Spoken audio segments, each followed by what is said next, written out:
Alright, it looks like I'm live. I am live streaming for the second time ever, and I'm new to the technology, so I will be figuring this out as I go, as it were. Last time, the first time I did this, last night, I literally just used my built-in MacBook camera and microphone, so there was very little technology to figure out other than how to share my screen in the YouTube live stream. Now I'm trying a somewhat more sophisticated approach because I watched a little bit of the video back and I saw, oh, this is just horrible. Like the sound quality of the piano coming through the MacBook microphone was just like, oh, atrocious. So I'm trying something called OBS Studio that was recommended to me, and it did take a bit of finagling to get it set up with the different audio sources, with routing the signal flow. I should maybe say a word about my setup. I'm not a music tech whiz by any stretch of the imagination. I know just enough to get by, basically. So I have a Yamaha C2 baby grand piano, which I love. It's a very, very good instrument. And it's also equipped with disc clavier, Yamaha's incredibly sophisticated technology that enables an acoustic piano to act as a MIDI keyboard and all of its power as a MIDI keyboard and an acoustic instrument at the same time. So I have the MIDI from my Yamaha going into an audio interface, very simple PreSonus two input audio interface, very basic.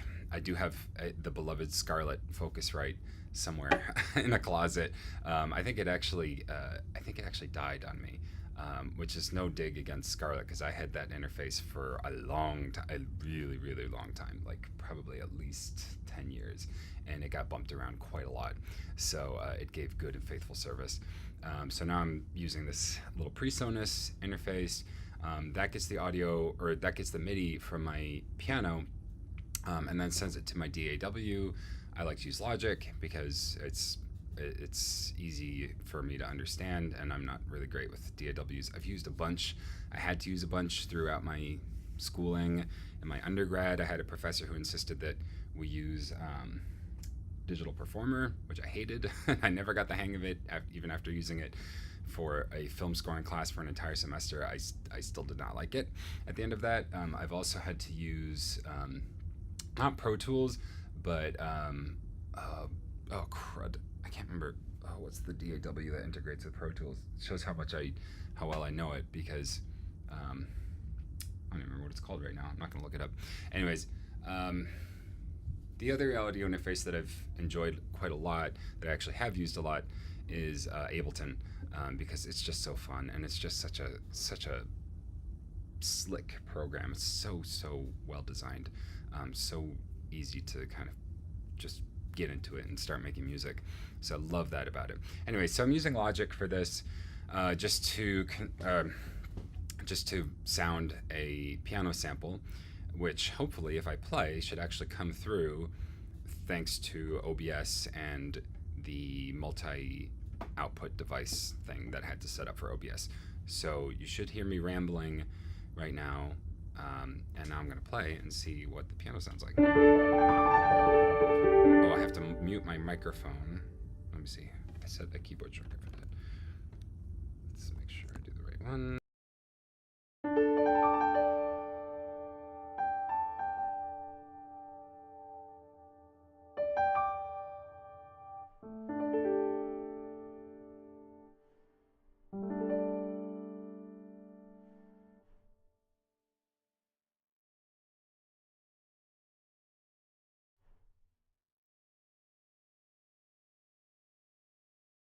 Okay, I think that worked.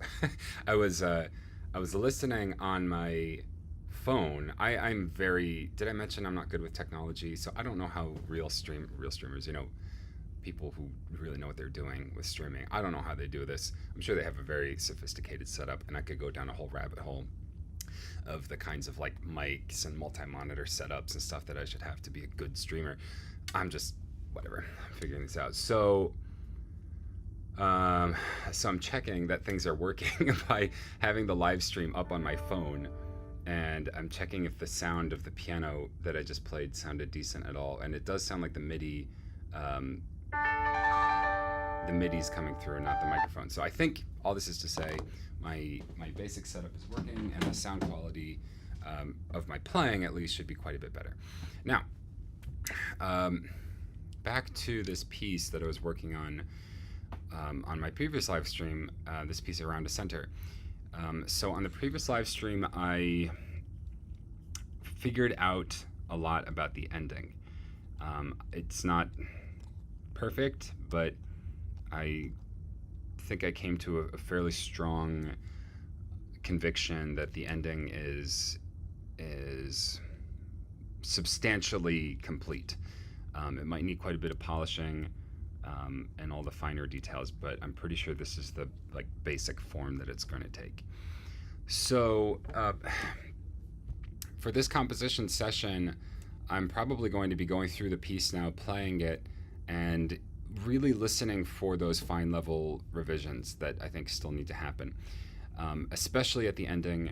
But I guess there's a few places where I think the piece will need some revision, possibly of fine details, in terms of adding markings and like tempo markings and hairpins and articulations and all that nitty-gritty stuff. But also, it's very possible that the piece could still be musically revised. So I haven't quite left the compositional process of this piece just yet, as far as like generating new material. And by the way I'm describing this presupposes a certain approach to the compositional process.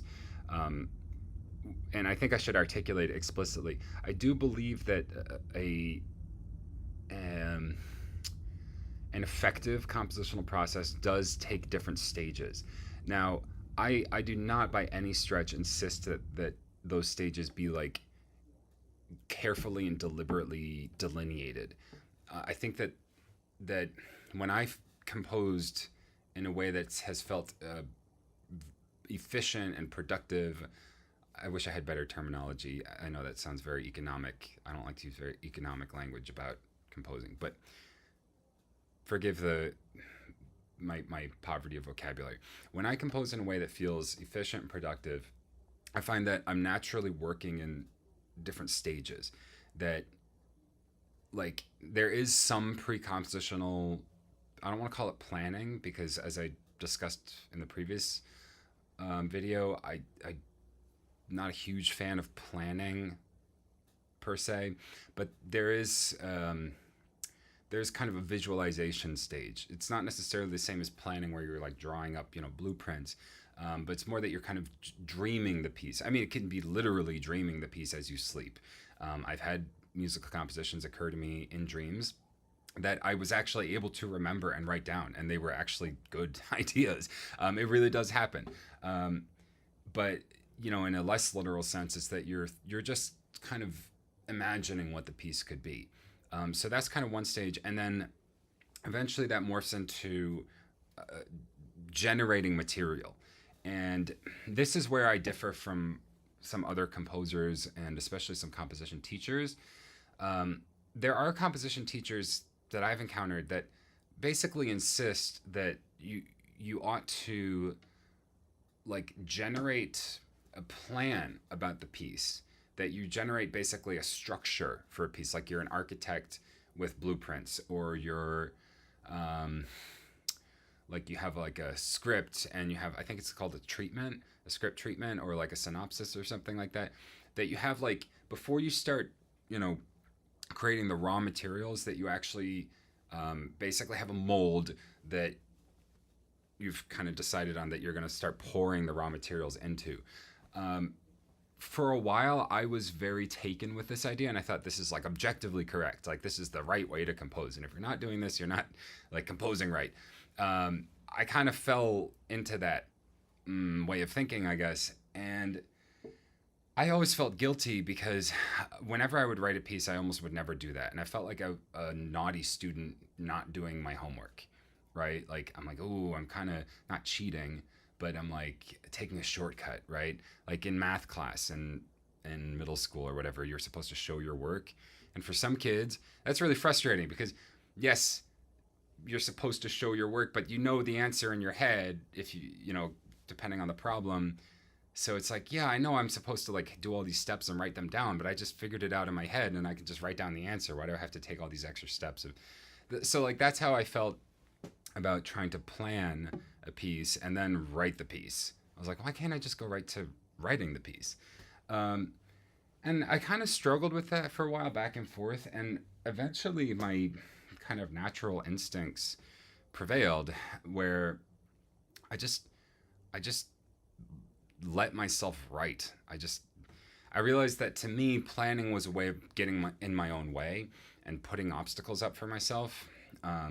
If it's not that for other composers, great. Like if other composers find that to be a powerful tool that enables them to generate material more freely or whatever, go for it, right? There's no one way to compose or to create.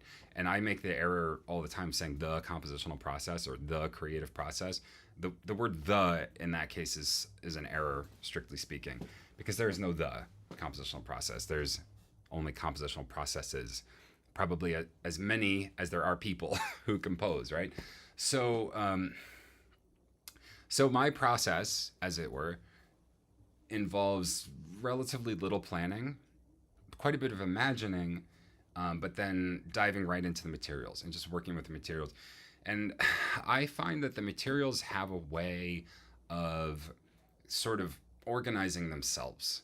Like your melodies, your textures, all these things, to me, they seem to have a sort of will of their own, a kind of pull in some kind of direction. And I found that when I try to plan and make material do things that I've already decided that it's going to do, the material never seems to like it. It never seems to fit into the mold that I've like cast for it. It always seems like it wants to break out of that mold or just go off and do something else entirely. And I found with time and just like really living with my music that I just have to listen to the material and just do what it wants to do, and then the piece will almost write itself in a way. Um, so let's go into this piece again. The piece is almost finished as it stands. The thing I'm looking for, as I mentioned, is where the revisions need to happen. And there's one spot that I think the material seems to be sort of unsatisfied. It seems to be asking me for a little more of something. And it's right here at the I'm sorry, the precipitando.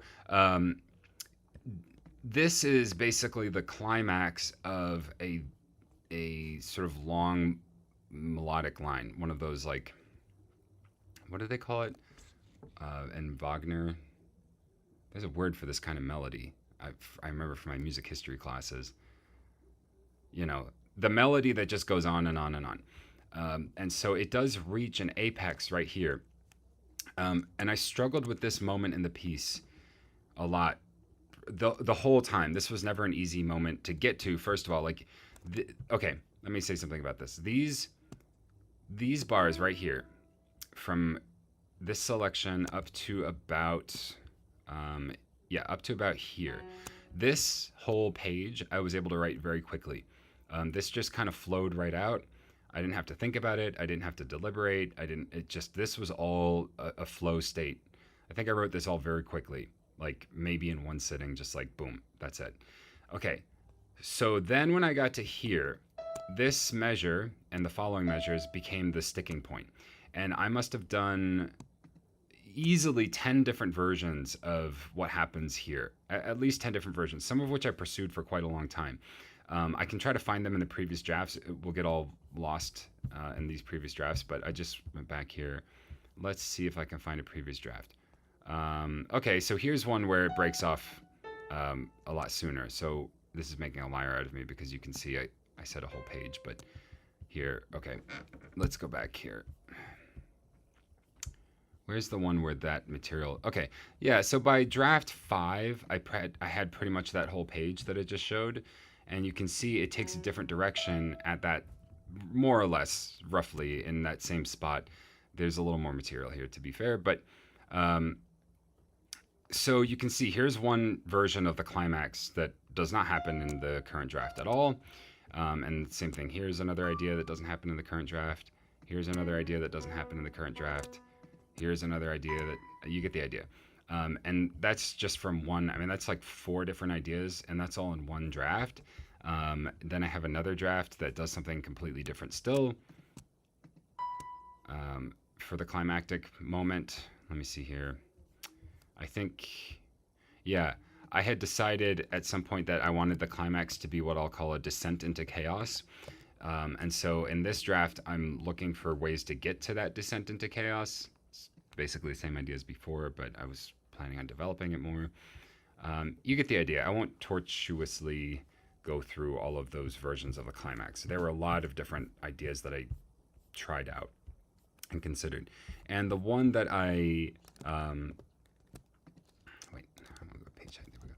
the one that I ended up using is this. This came to me in a flash, as it were, which is always a good way of recognizing material. If material is good, oftentimes you do perceive it right away.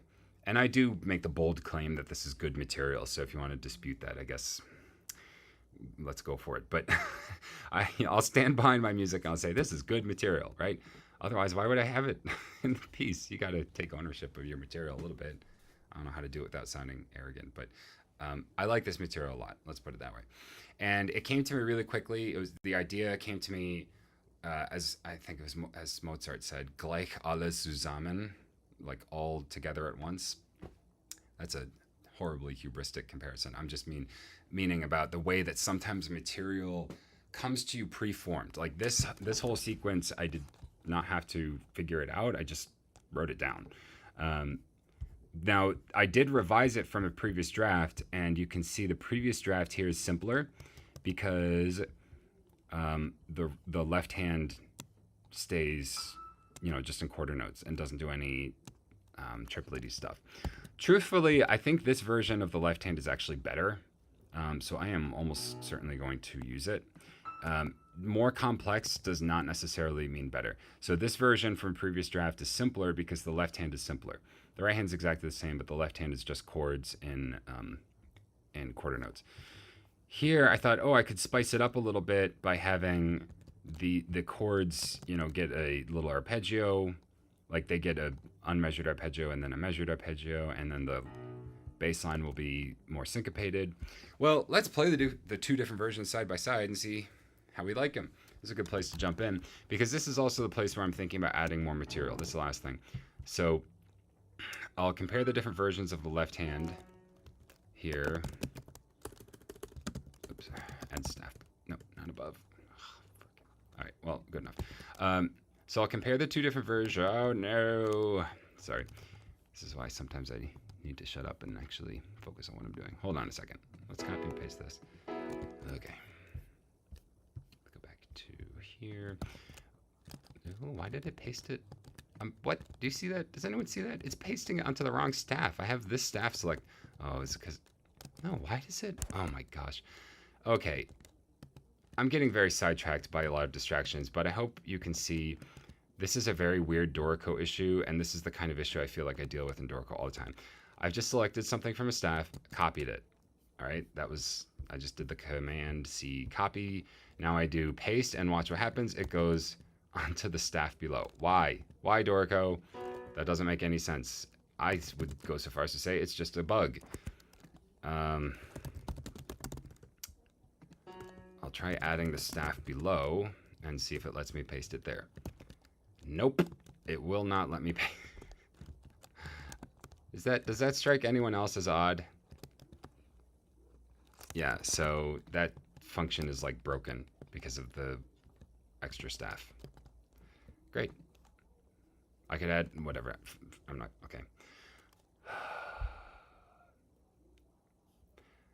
I don't really need it anyways because I can remember what it is. It was just chord notes. So I'm going to play those two versions back to back and see which version of the left hand I prefer here, the simpler or the more elaborated version. Also, I feel like this fermata could lead way to more material before this shadow chord, what I'm calling the shadow chord, comes back.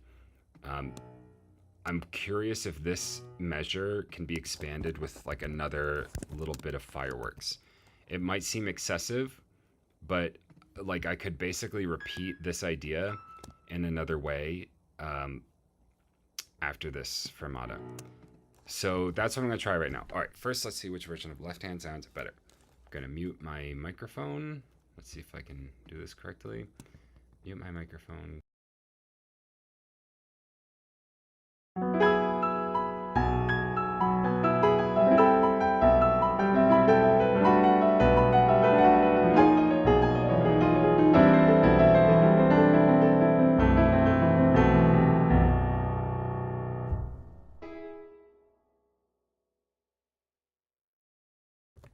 I think I prefer the simpler version for one simple reason, which is that it enables the right hand to be faster and more brilliant. Having all of those notes in the left hand is inevitably going to slow any player down. I could mitigate it by practicing it, and then I would still have that brilliant sound. But it's always going to be more like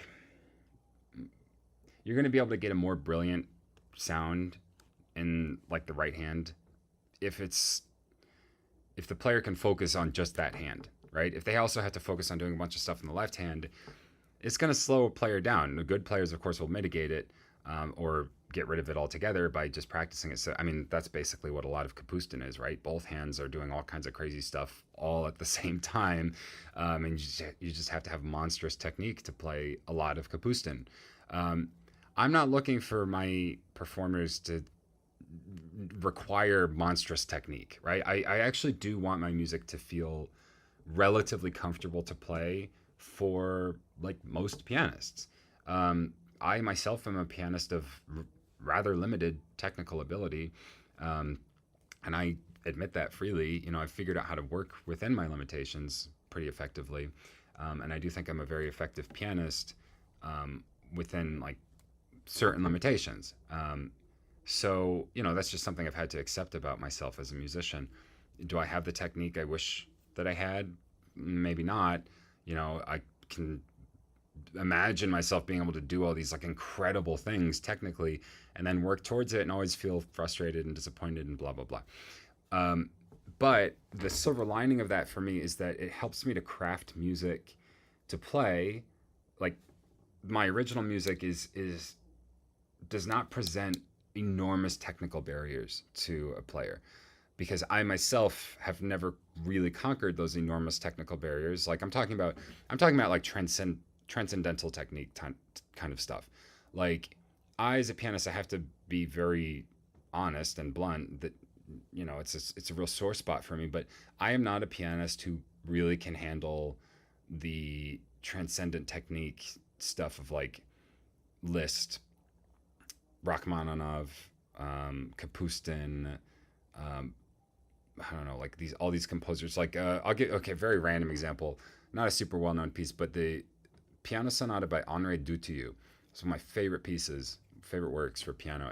It's an incredible piece, and I've worked on it a bit, and I have to say that the third movement of that piece, the chorale and variations, it kind of defeats me every time. It's one of those pieces that I start working on it and then I get to, you know, these various sections that are very technical. And I'm like, man, this is just brutal. And it doesn't really work for me. So, you know, whatever. There's a lot of pieces like that for me. It's like, I've always wished I could play this piece. Worked on a lot. Doesn't work. Okay. The silver lining again is that my own music will probably not present those kinds of challenges to very many pianists, because if a pianist is willing to work as hard as I have, which wait, don't take that the wrong way. I mean that, you know, I got a very late start in piano. I didn't have an early teacher, and I don't feel like I was really gifted with the phenomenal technique that I wish that I could have had. I've worked as hard as I can to try to get it, and hasn't really happened. But it's deposited me in a place where I think I can empathize with many other pianists who are on that same journey, and maybe they'll get further than I got, and that would be great. Good, I hope they do. Or maybe they'll get to about where I got, right? Where it's like, okay, I can do a lot of things, you know, not everything I'd like to be able to do. So my music will work for those people too. I hope it will work for the most technically prodigious pianists as well, due to, you know, its like musical characteristics, its musical quality. Will I write music that is like, you know, a virtuoso showpiece? Maybe. I mean, anyways, I'm okay. I'm going down a rabbit hole. The point is, here we go. The precipitando. If it's simpler,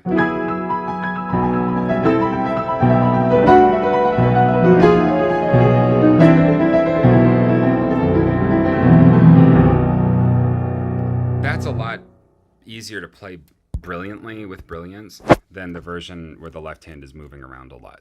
So that is what I want. It gives the effect that I want. Precipitando. I don't know if I'm saying that. Precipitando? Whatever. Okay, so now I'm going to improvise here and see if I can come up with an idea that might bridge these two. Just give a little more, I don't know, sparkle or color to this climax. So I'm going to improvise starting here. Another descending fireworks thing.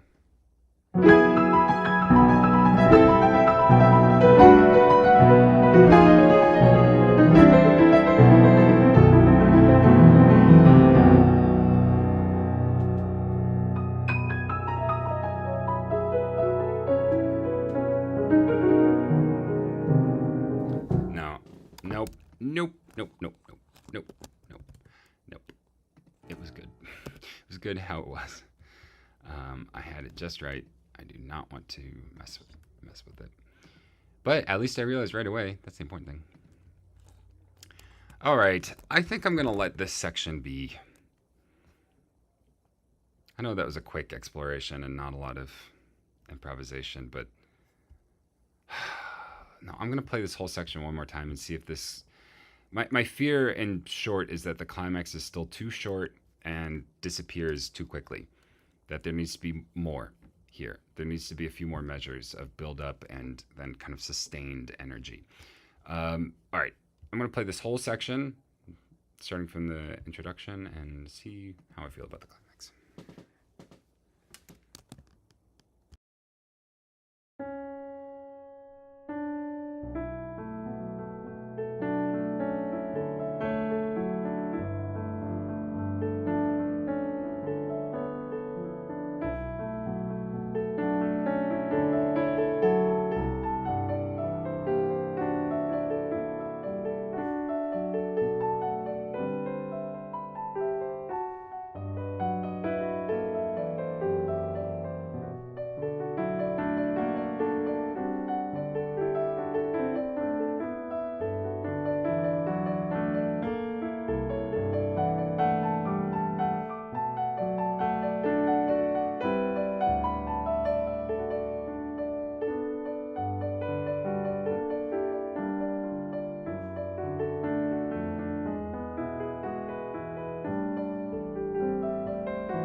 Yeah, I gotta say, I think I got it.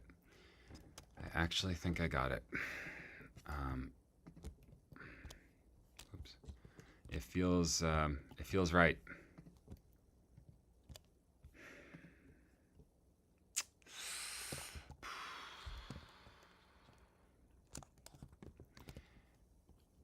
Oof. I'm just taking it in. I think I actually finished this piece. Um, I've been working on this piece for some time.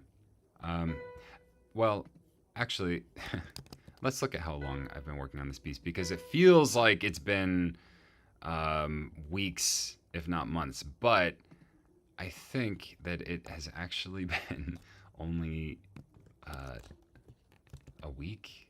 Because I date my versions. Dorico doesn't do this by default. Um, all right, so I'll get back to talking about my process of working on this piece in a second. I have to talk about Dorico and Sibelius here. Um, it's a this is a big can of worms for me, and I don't want to get into it all at once. But uh, I'll I'll say one thing that I miss about using Sibelius.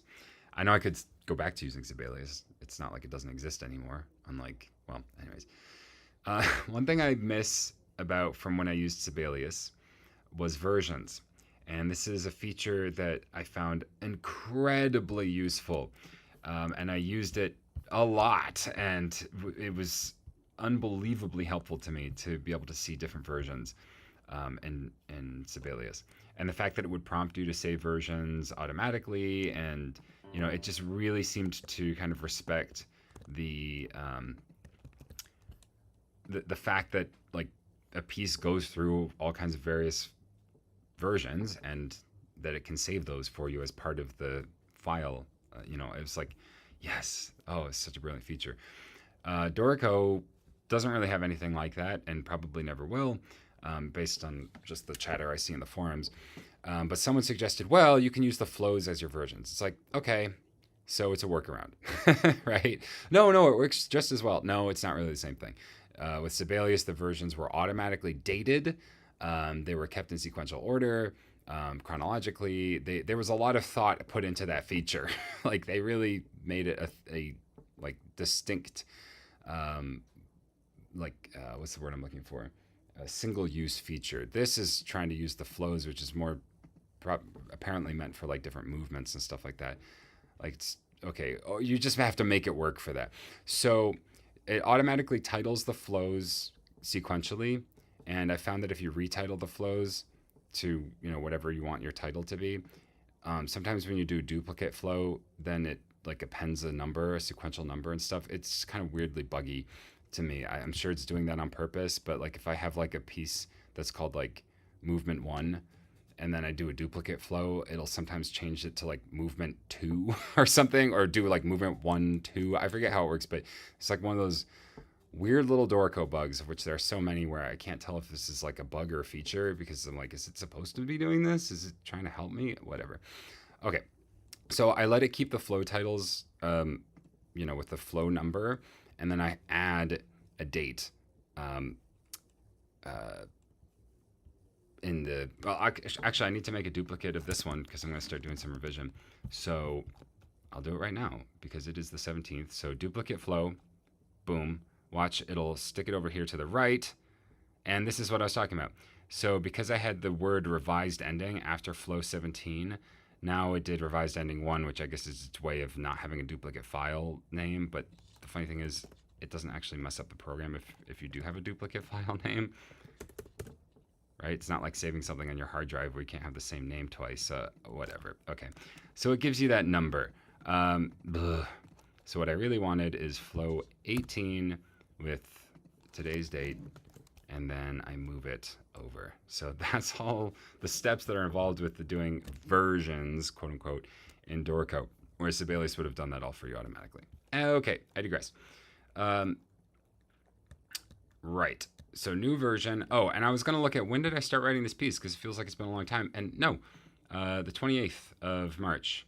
So about 3 weeks, basically. I've been working on this piece for about 3 weeks because it's April 17th. Is that right? Did I do that mental math correctly? All right, I'm going to open my calendar. Hope I don't have anything personal on it. Wait, that's 1, 2. It doesn't matter. Okay, it's about 3 weeks. It feels like I've been living with this piece for a lot longer. Is the point I'm really trying to make. Even though I've only been writing it for 3 weeks, like here's the first version. Wait, what is this it? No. Whoa. Here's the first version. Sorry.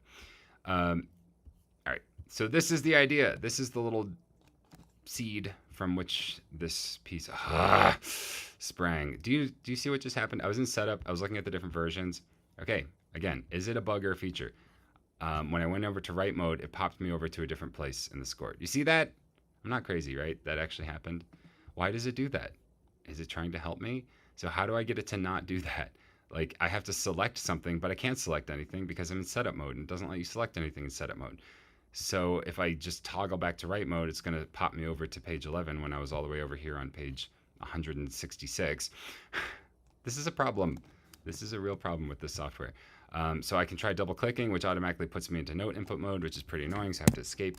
But at least that's how you get from setup, apparently. That's how you get from setup to write mode without it.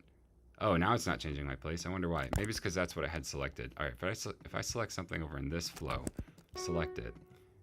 All right, so this is the last thing I selected, this measure. Now I'm going to escape, or I'm going to click out of it. Actually, no, I'll keep it selected. I'll go over to setup and go to flow 1, and now go back to write mode. I'll bet it's going to take me back to that measure, which was the last one I had selected. Ta-da! I was right. So I guess that's supposed to be a feature because it's taking you back to your last spot. But what if I want it to take me to right here in write mode? I guess I have to double click and go into note input mode. Ooh, that's pretty clunky. I'm sorry, I'm going to be very critical of Dorico a lot. And it's not because I think I'm better than the people who made it or anything like that. I don't want to come across as super snarky and arrogant when talking about a notation program. The Dorico designers are brilliant. They're probably geniuses. And the program is also an incredible accomplishment in many ways. So my issue, and I love it, and obviously I use it for my work, so I don't think I can give it a higher endorsement than that, really, as just a personal creator and creative individual. But I still have a lot of frustrating issues, or a lot of issues with it that I find incredibly frustrating. And it's a program that has caused me a lot of angst in various ways. So that'll come out. I don't know how not to have that come out. And by the way, for what it's worth, I had the same thing with Sibelius. And I used Sibelius for over a decade, over 10 years. I used it from high school well into graduate school. So let me think here for a second. I used it starting in about 2007, and I was in graduate school, UCLA, 2016, 17. Yeah, so like a good 10 years I used Sibelius intensively, like all the time. I went through all the different versions and updates and had a lot of plugins and all this stuff. I was deep into the program. I don't know if I'll claim to have been a power user, but I think I probably was. I was using it professionally, engraving and editing for other people and getting paid for it. So what's my point? Oh, so I used Sibelius as deeply as I could possibly learn how. And I was so frustrated with that program all the time. When it worked great. But when things were frustrating or counterintuitive, or just like you had to do all kinds of workarounds, or you had all kinds of tricks for literally like tricking the program into doing things that maybe it doesn't want to do. But that was just, that's the nature of a program, a creative program at a professional level. I'm sure that video editors have the same kind of relationships with their video editing programs and real electronic music guys, of which, like I said, I'm not one. I just use DAWs for basic stuff. But like, I'm sure guys who are like really deep into electronic music like have these same like love-hate like relationships with all of their software, perhaps even their physical hardware. I don't know, right? I think this is a fairly universal thing, so I don't want it to come across ever like I'm trashing Dorico and I think it's dumb or anything like that.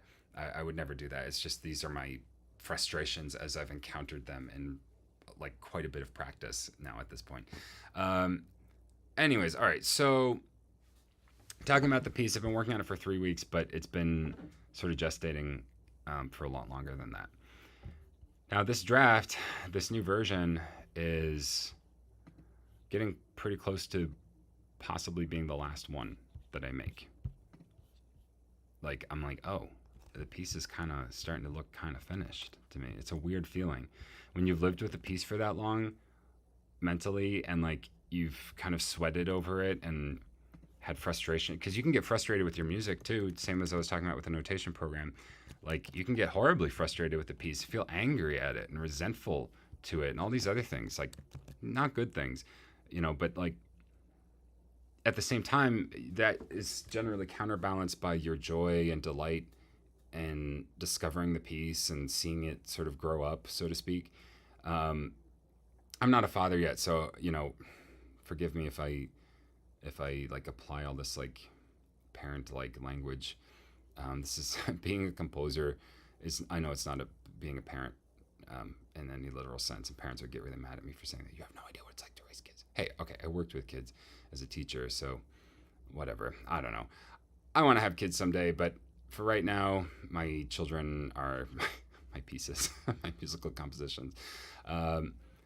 So yeah, my point is, you get angry with them, and you delight in them in maybe equal measure. I don't know, in your pieces. When you get to the point where a piece is basically finished, in the sense that it's like ready to go out into the world on its own, stand on its own legs, it's a weird mix of emotions. You can actually kind of feel kind of sad, like you miss the piece, like you're going to miss working on it. I've had pieces that I worked on for way longer than I needed to, because I just loved the piece so much and I didn't want to tear myself away from it. And I was eventually making revisions that were not improving the piece at all. I was basically just pushing notes around, like just because I wanted to just stay with the piece, keep it with me a little longer, and not call it finished and like have it, because I don't care what anyone else says about this. When you say a piece is finished, like really say it, like in your heart, you believe it and know that it's true, I think you don't work on that piece anymore. Like I know you're probably going to think of all the counterexamples of, this person was still doing revisions of such and such symphony like 50 years later, right? They never quite got it right. But I really think that's more of the exception than the norm. I think for the most part, I know I'm generalizing my experience onto other artists here, and so I'm speculating and hypothesizing here to a large extent. But I believe that like when a creative person puts their work out into the world as like a finished quote unquote product, that they do kind of detach from it and no longer become involved with it as in a creative sense, right? I mean, you have to, otherwise how could you write new music, right? You can't keep dragging along the same pieces in like this perpetual like revision process your entire life. Otherwise you wouldn't have time or bandwidth to just write new music, right? So you have to like let go of your compositions at some point, really kind of fully let go of them as far as a creative process goes, and like move. You have to basically see your composition like it was written by someone else, once you're finished with it. Like once you say this piece is finished, it's out in the world, you kind of basically have to believe that your relationship to it now is the same as your relationship to any other piece by any other composer, which is that you can't really change it. Like, as much as you might want to revise the music of another composer, can you imagine like the hubris involved in that? Like, that's not, you don't really have a right to do that. Now, I know it happens all the time. I know it's a thing. That's a whole rabbit hole of scholarship with editors and how they tweaked composers' pieces and all that stuff. But I'm saying for the most part, composers don't take it upon themselves to like really vigorously revise other composers' pieces. I think. Okay, that could be arguable. Well, anyways, I assert that you see your music the way you see another composer's music, in the sense that when it's out in the world, it's kind of a complete thing. Like, it's not that it can never be changed, but that the time for doing those changes has basically passed. Okay, so I'm at that point, or I'm getting to that point with this piece, and I don't know how to feel. I want to get the formatting right. I have to figure out how to compress these not errant systems, these extra systems. I have to compress them back onto page 8. All right, let's play this ending and see if we can figure out what needs to happen here. Maybe I'm still thinking maybe this will be trimmed a little bit. Maybe it's going on a little too long. I don't know. So let's start back. We'll start at the tempo primo, right here, right there. We're gonna start there.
All right, so I made a change here as I was playing.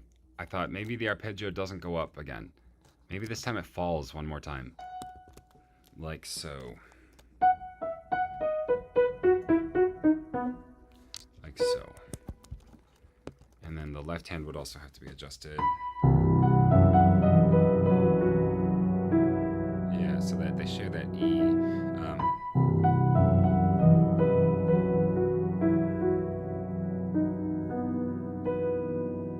So the left hand could do something like this, where it just stays on this F sharp to the end. Yeah. It's a little inelegant, I think.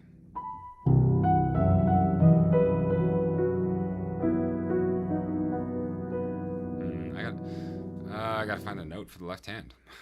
It needs like one more note in this arpeggio that it can hold on, like so. Or maybe 2. It'd be nice. All right, so this is the rhythm. Oops. This is the rhythm that I want for the arpeggio. 1 more quarter and then a dotted half to finish it. So it would be da da da da da da. Can I find a way to make that work with the pitches of the right hand?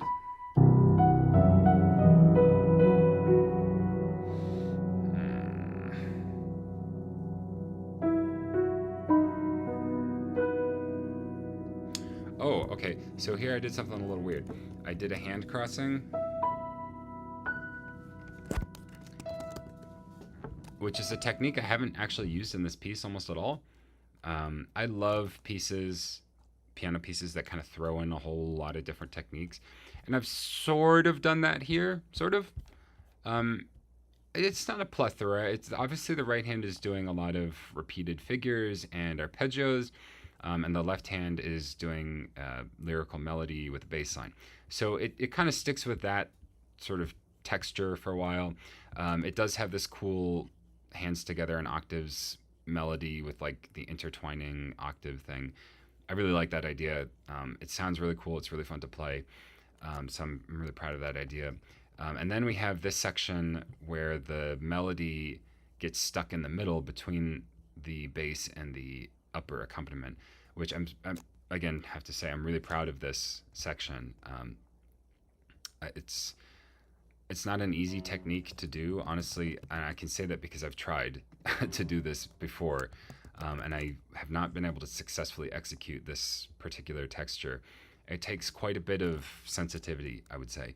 And you have to feel really in control of your harmonic materials and your melodic materials, and at the same time have a sensitive ear to when the melody should be, you know, like going up and going down. Like, I mean, like when it should be like in the left hand versus in the right hand, when it should be in the higher register versus the, the alto register and stuff like that, to avoid it sounding like this kind of monotonous slog.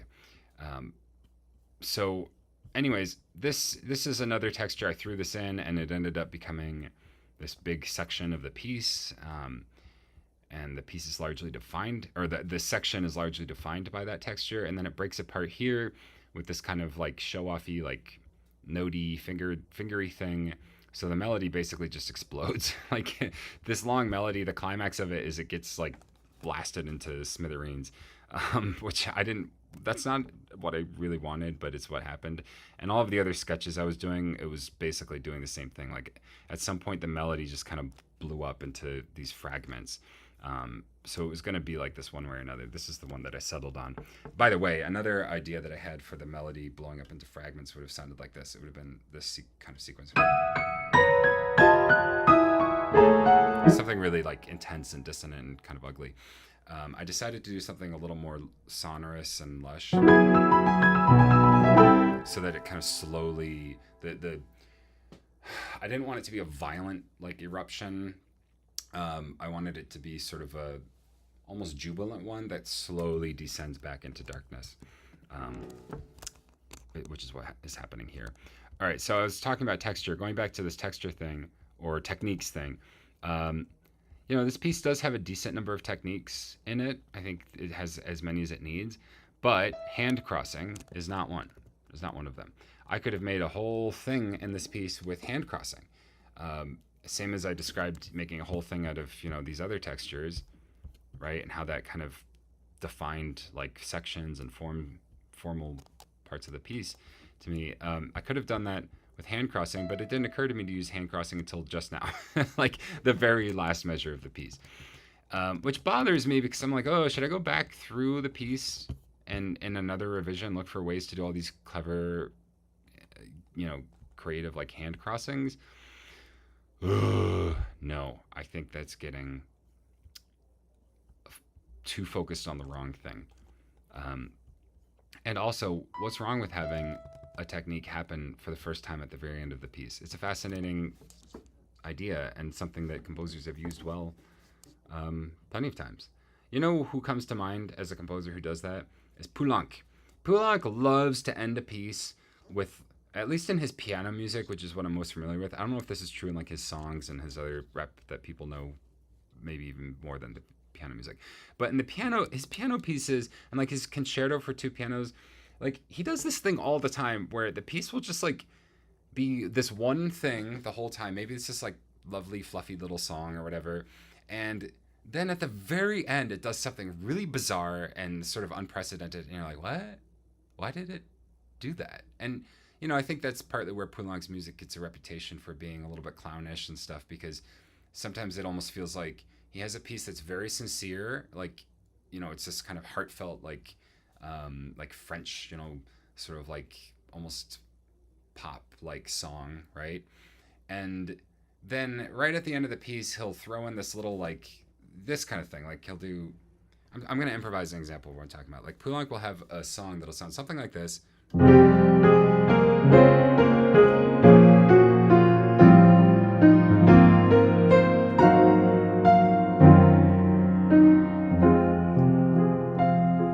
That's the ending, but then it'll do something like this.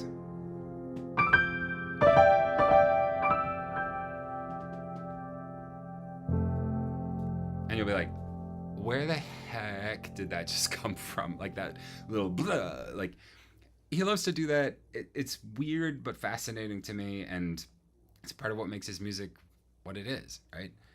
It's certainly memorable. I don't know if I always like it, but at least I do remember it when he does that. So all right, so this isn't a very extreme example of that, by the way. Like, the hand crossing, likely people won't even notice that it hasn't happened before. They won't see it as this, like, bizarre departure from the world of the piece. I think it's more noticeable as a bizarre departure when it's a combination of a different harmonic language with a different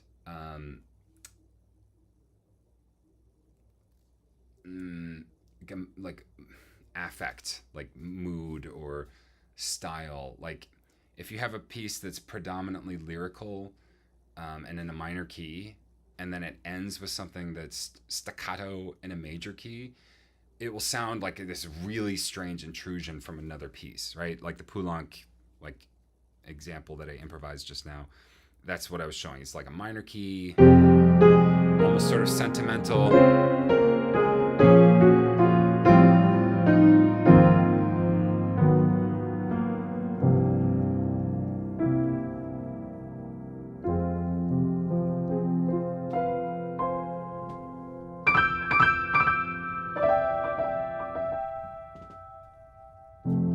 Right.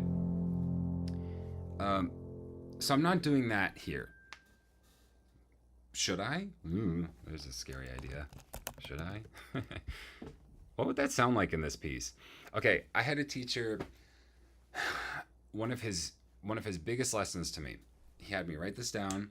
I wrote it down in my notepad, like a whole page, like just these 4 words. This is how he wanted me to write it down. He was like, never forget this. So I can find it somewhere. It's in my book somewhere, my notepad from when I was working with this teacher. I have a whole page that says, quote, what would happen if ... question mark. He was like, never forget that. Like a question that you can always have at the back of your mind when you're working on a piece is, what would happen if, and then you come up with the if, and you just try it. And you can do that with anything you can think of. The piece is not in danger, right? You have to remember, you have all of these, files, your different versions. You can make sure that you're protecting the piece if you're afraid that you're going to disrupt it severely, right? So that's why you save different versions and have backups and stuff like that. Okay, so taking that as a given, then you can say, what would happen if, and think of the craziest thing that you can think of, right? Within like your confines of the piece. Or you can try to blow up the confines in a way. What would happen? Okay, here's a crazy example. What would happen if you had a piano sonata where a flute played at the end of the sonata? Sounds pretty darn crazy. But, we've got Charles Ives, who did it. I'm pretty sure, my Charles Ives is really sketchy. If someone's watching this right now, they know what piece I'm talking about. I'm pretty sure it's the Concord Sonata that has a flute obbligato somewhere. I think it's somewhere towards the end, but it might be another piano piece. I can't remember which one. But Charles Ives loved to do stuff like that. What if you had a piano piece that actually had a flute part, right? And no one knows it until like the very end of the piece. Oh, hey, by the way, there's also a flute in this piano sonata. Go figure. So like you can do crazy stuff like that. You can do whatever crazy thing you want as long as you believe in it and it works. So here, this piece is suffering right now from a lack of what would happen if. I need a good strange if. So let's take a second, water break. Think of a crazy if that I could try out at the end here.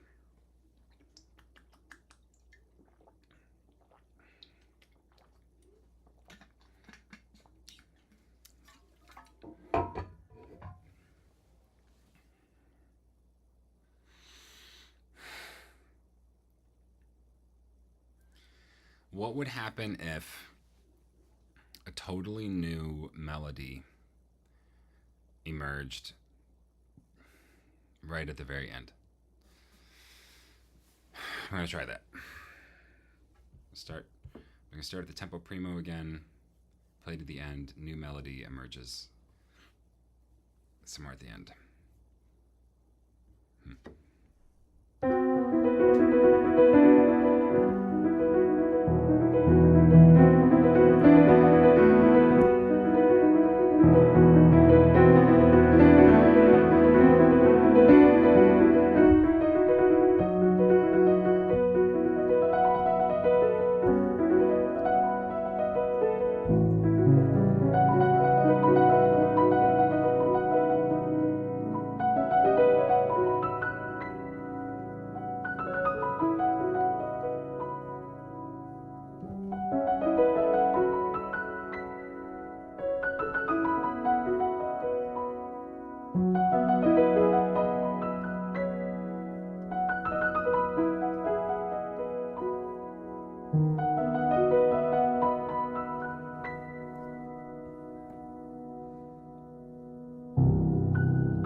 Whew. Okay, there was something. Ooh. That was very different from how it currently ends. So what just happened, if I can try to describe it, is I played up to the ending as I had written with a slight change. I think I got rid of these 2 bars, which seems unnecessary. Let's just say that's what it is. I just added 40 bars to fill out the space because after this chord, I had a new melody emerge, which I guess I could go back and transcribe right now or later, but I don't need to because I can remember the basic shape of the melody and what it did, and most importantly, I guess, where it ended, which the piece as it ends right now is on the C chord with what I'm calling the shadow chord.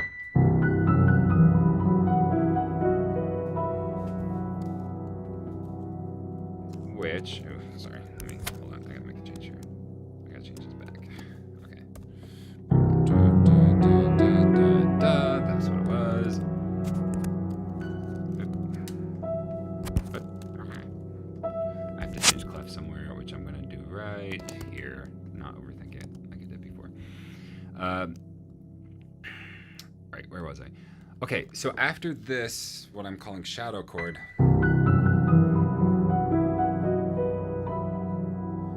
what would happen if this held note, the E and the B, pushed into one last melody, like a new one?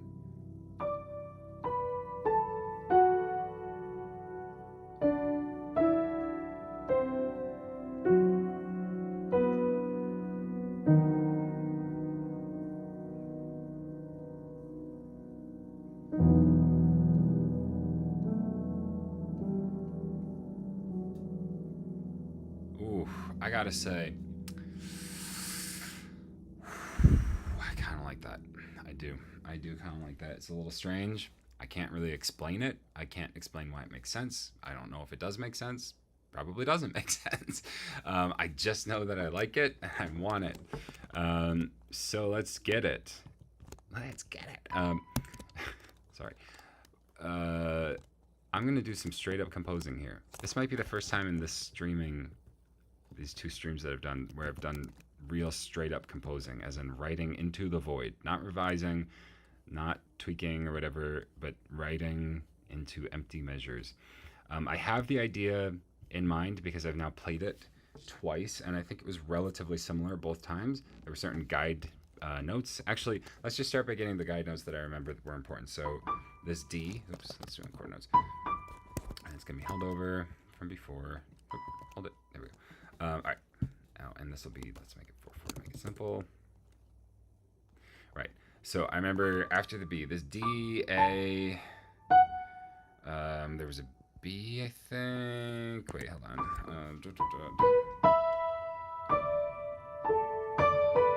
See, now I'm overthinking it. I can't remember what I played.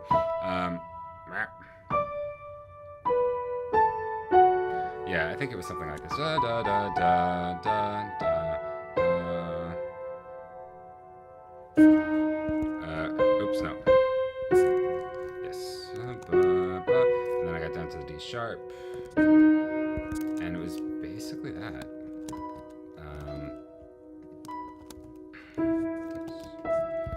And then it resolved. Here's the big thing. This is the kicker. It resolved in E minor.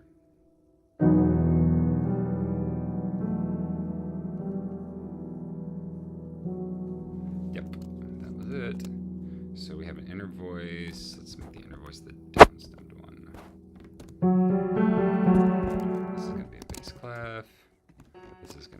full note that's just holding. Oh no, ups down. There we go. Oh, that does not look good at all. Whoa, that's bad.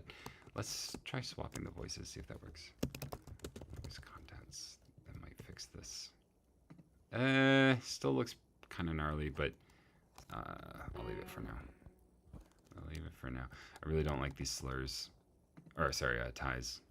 I think that Dorico actually can let me make these ties like dotted or something. Oh, see what it did? Do you see that, folks? I went to engrave mode and switched my spot in the piece. Did you catch that? Okay, it's one of those Dorico issues. All right, so ties. Style. Dash. Does that help? No.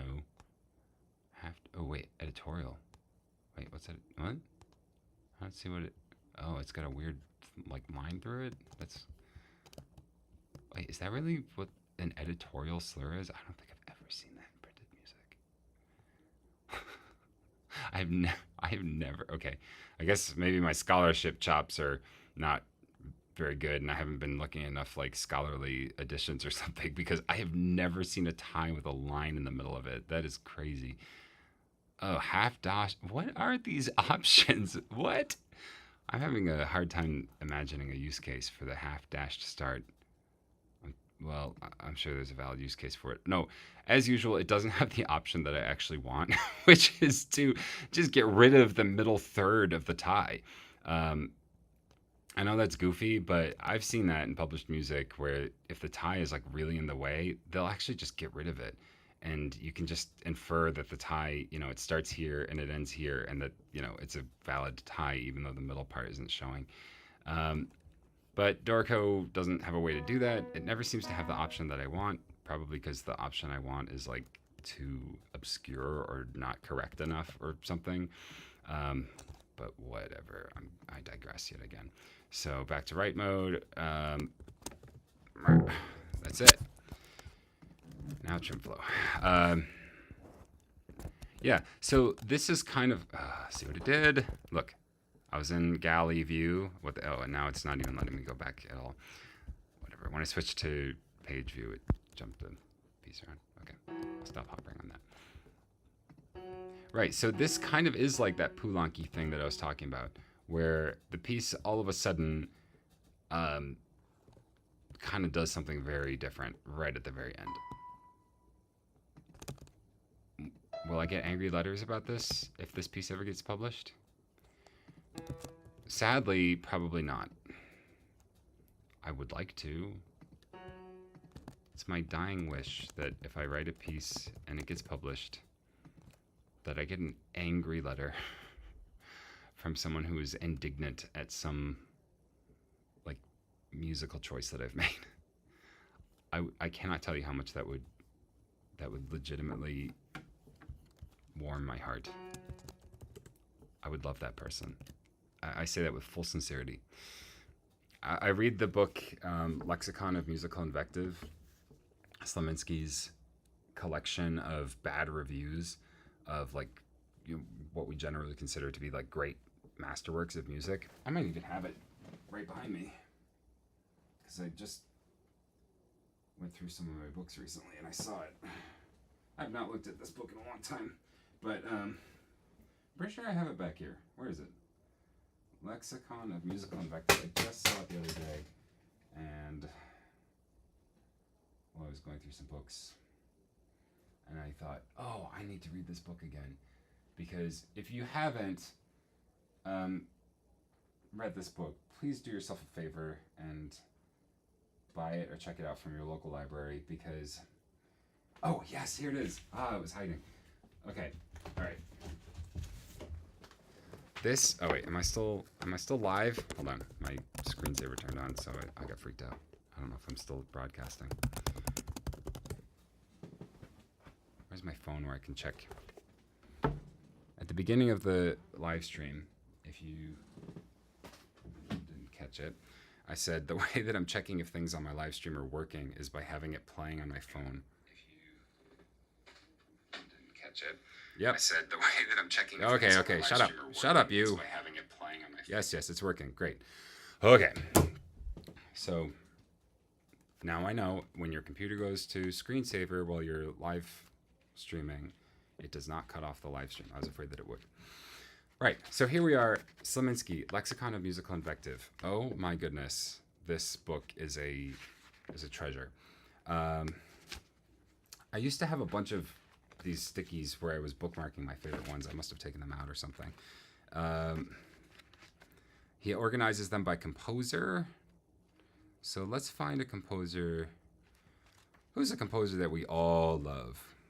Is there a composer that everyone loves? But you can't name one composer that everyone loves. I'm sure there's some, like I'm looking at Brahms right now. I'm sure there's someone out there who just really hates Brahms. Even in this year, 2025, I'll bet you'll find some classical music person, performer, or just aficionado or whatever who's like, I can't stand Brahms. Brahms' music is garbage. I know they're out there. Well, anyways, you can find them in this book because here we go. Brahms. All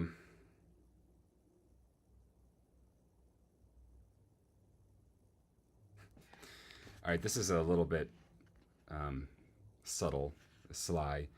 A review of Brahms's C minor symphony says, this is dated 1878.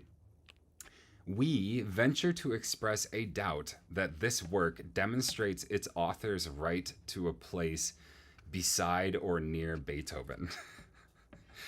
I want to read that again because that is vicious, but also very, very exquisitely phrased. We venture to express a doubt that this work demonstrates its author's right to a place beside or near Beethoven. So he's saying, like, you will like never be considered anywhere near as good a composer as Beethoven. At least with this, on the merits of this one piece, like not even close. Like that's, I mean, if someone said that to me, I'd be like, yeah, no, like, duh. Like, are you kidding me? But with Brahms, I think the comparison was a little more like close to home because, you know, well, anyways, he had a lot of pressure riding on his first symphony. So,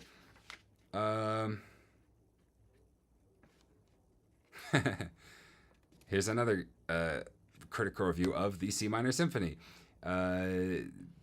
There is in Brahms' C minor symphony an iteration and reiteration of mere fragmentary ideas, which makes it simply tiresome. And the opening movement is suggestive of the Lord Chancellor's song in Iolanthe. I don't know what that's supposed to mean. The orchestra did wonderfully good work in all this tiresome waste of endless harmony. Yikes. Ouch. Burn. Like, these are brutal. These are actually really horrible. Like the great mass of the composer's music, the Third Symphony of Brahms is painfully dry, deliberate, and ungenial. The finale we could not understand, and it ends in a quiet and unimpressive manner that makes it an anticlimax after the fuss and noisiness that precede it. Holy crap. Lovers of Brahms were much disturbed by large numbers of people leaving the hall in between the movements of the C minor. Oh my God. That must have hurt. Holy moly. And so there's a whole book of this stuff. And it's like Brahms and Chopin and Liszt and Wagner and Tchaikovsky. Like, it's, you know, it's the great composers. I only put the word great in quotes because I don't know why I put it in quotes. I mean, they are the great composers, right? It's probably a lot of great composers who aren't on the canon of great composers. That's why I put it in quotes. I have a little bit of an issue with the canon, but that's another can of worms. My point is, these great composers, they were like absolutely like torn to shreds by critics.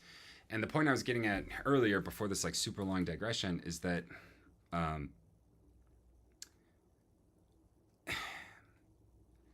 in a way, some of these reviews seem closer to love of that music than the sort of tepid, distant admiration that we often bestow upon that music now. I know that sounds crazy. It's like, how can you say that a composer who's saying absolutely horrific things about, a critic that's saying absolutely horrific things about a composer's piece, like that's the complete opposite of anything like love or admiration, right? They're expressing like animosity towards it, basically.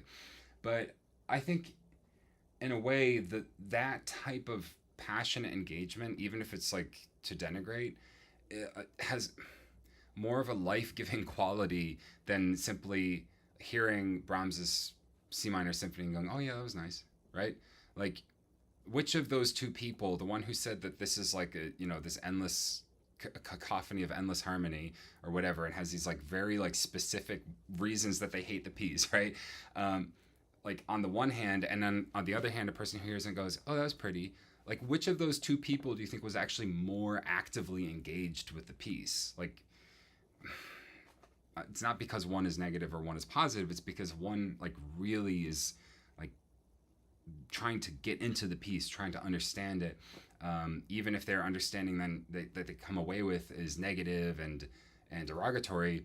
They've still kind of really like sort of embraced the piece, at least in the attempt to like enjoy it or understand it or whatever. Whereas a person who just like, "Oh yeah, I like," okay, the extreme end of this like apathy would be like, a person who's like on their phone, like staring at their cell phone during the concert, watching TikTok, and then at the end of it you go, "Hey, what did you think of the Brahms symphony?" And they go, "Oh, it was nice." Right? You see what I mean? Like, can we really say that that person likes the piece more than the person who wrote the scathing review? Anyways, so I've thought about that with my own music. Like, I almost wish for negative validation as much as I wish for positive validation, in the sense that, like, if someone were to really take this piece that I'm working on right now and like in good faith, like tear it to shreds and why it's a terrible composition,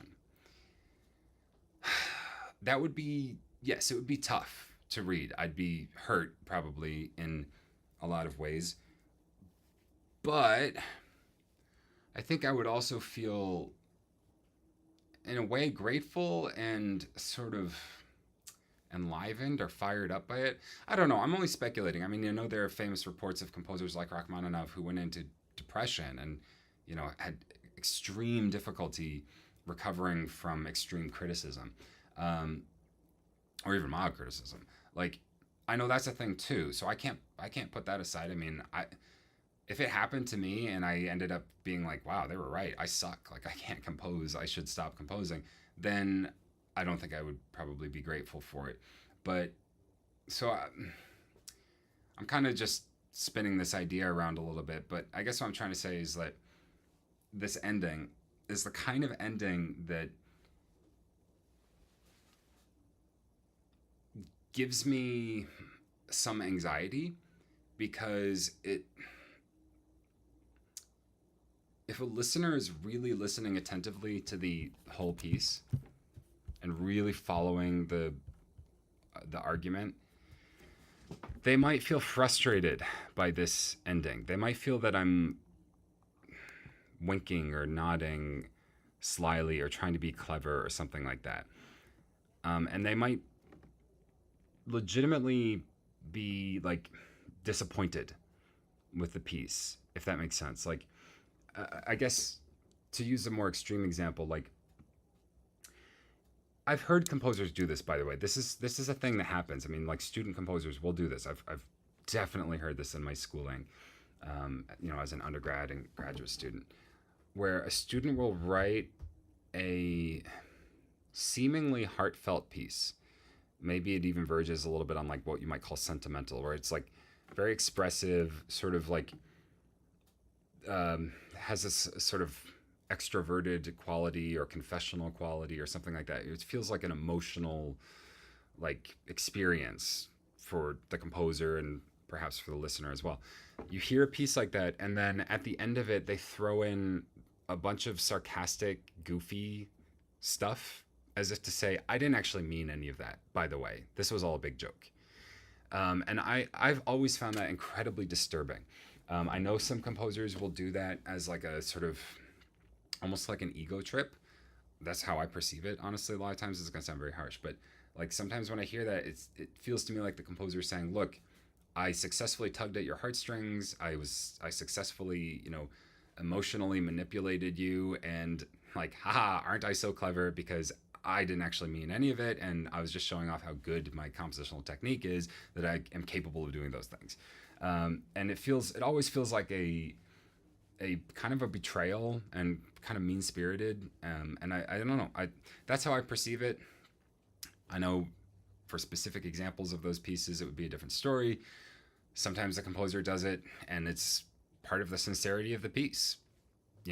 Like you can you can totally misread the piece if you hear it and think all those things that I just articulated, but then like you say you read the program note or whatever, and you find out, oh, all that goofy stuff was actually like part of the story that they were telling, like they, like this like heartfelt expression, this like song without words or whatever it was.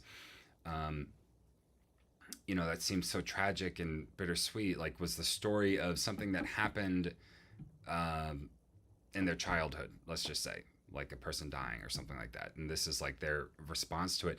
And then that goofy clownish stuff that came right at the very end was the piece like representing the child's return to joy, right? And like moving on from the event. You'd go, oh shoot, like now I have to hear it again and realize that what I thought was this like betrayal of what the piece was really about turned out to actually be the like culminating like point of the piece, right? It's like, oh crap, now I hear it totally differently. Now all that goofy silly stuff is actually really really affecting and really touching. I almost want to improvise an example of it, but it would have to be very brief because I don't know if I can sustain this musical argument over a long improvisation, but I'll try to show what I mean. I'm going to play a piece that's lyrical and heartfelt and emotional. I'm just going to improvise something like a song, and then right at the very end, I'm going to have it turn into some really sort of goofy thing that kind of almost comes out of nowhere. And just as an experiment, like you can think of hearing it two different ways based on those two interpretations that I just stated. I don't know. It's an experiment for me, anyways, as far as the playing goes.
I don't know.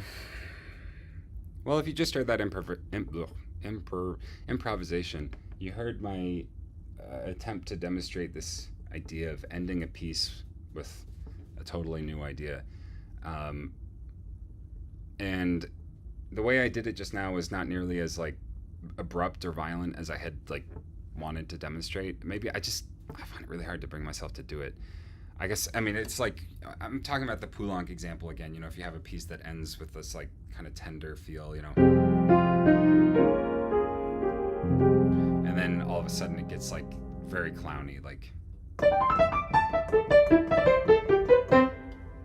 something like that. You'd be like, whoa, what was that? I can never bring myself to do something like that in my own music, or at least I haven't yet, and I don't have any desire to. It just feels so wrong. So this, I mean, I would go so far as to say it is wrong, unless you have a really, really good reason. Okay. So this ending feels like it's getting kind of far off all of a sudden right at the very end, and I really don't know how it would be perceived by the average listener. If they would be like, what? It's really not that crazy different, honestly. You know what? I need to stop laughing and just play it and see how it sounds. So let's go from the recap, or the retransition into the recap with the new ending.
I just realized I've been muted for a while.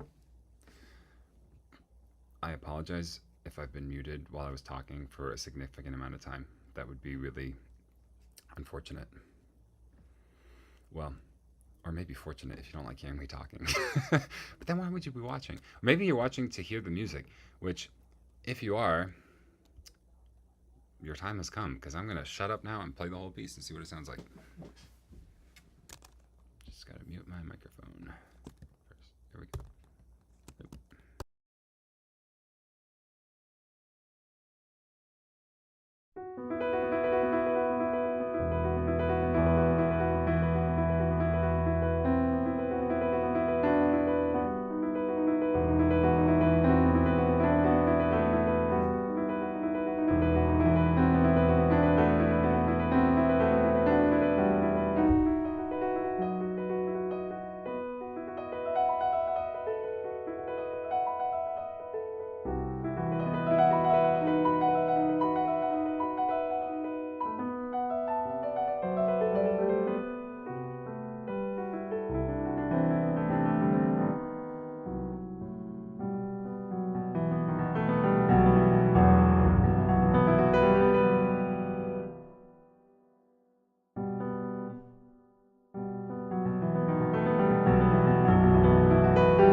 yeah, I think that's it. I think I got it. There's a few changes that I need to make before I forget. And the big one right here is I think this actually needs to be halved note values. I think these are more eighth notes. And it's just going to be kind of an ad libitum. So it's going to be like a molto rit into this. Molto rit. And then this will be like sort of lento, ad libitum, something like that. So it should be like right here, right on the downbeat. It's like lento, quasi. How do I put this? Like quasi, not almost quasi senza misura. That might be. That's a little fussy. I don't know.